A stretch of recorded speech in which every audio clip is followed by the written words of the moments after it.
in an attempt to manage the negative implications and political relevance following the exit of senior members, the Congress of the People is adopting unconventional methods to retain and attract electoral support. One such untested avenue is to amend its constitution, allowing the party to attract independent candidates who will retain their status. Newzroom Afrika's Juniour Khumalo reports. On Monday, the Congress of the People dismissed its member and City of Johannesburg Council Speaker, Colleen Makhubele. Her exit added to the long list of senior members who have been shown the door this year as a result of internal turmoil. They include former Deputy Leader Willie Madisha, spokesperson Dennis Bloom, and disgraced former City of Tshwane Executive Mayor Murunwa Makwarela. And cognizant of how this exodus could affect its electoral performance next year, COPE will, among others, hold an elective conference.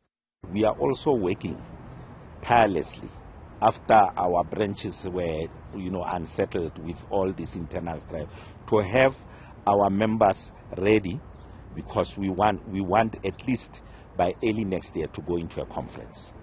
Beyond an envisaged newly elected leadership to take the party into next year's polls, COPE is also considering an unconventional approach to mobilize electoral support.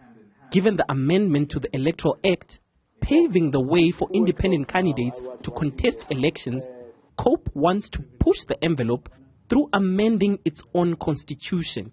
This is in an attempt to attract independents to become its members while retaining their right to contest elections as independents.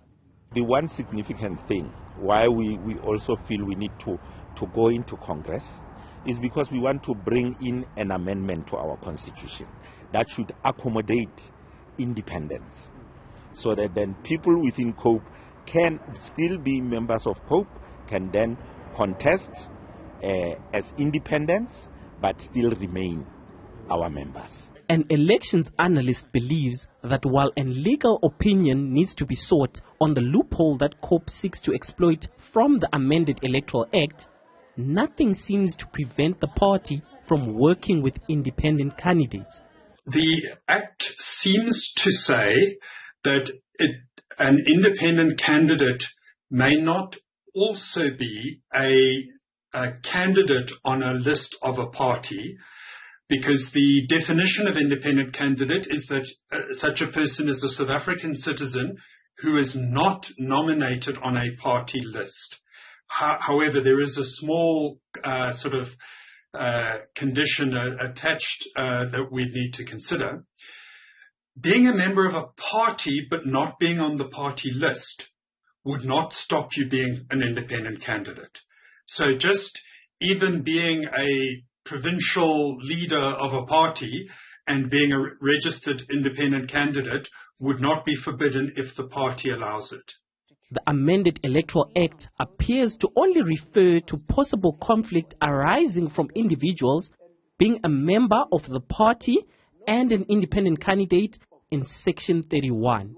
The Electoral Act assumes that a person won't be both. Except, however, in Section 31C of the Act, it says that if a person is on a party list and is registered as an independent candidate, then the IEC must notify the party, and it says the party may substitute that person on their list. It doesn't say they have to, or it doesn't actually say what happens if a person is nominated as an independent candidate and on a party list. It's not quite clear. So this is a matter that we probably need a proper legal opinion on.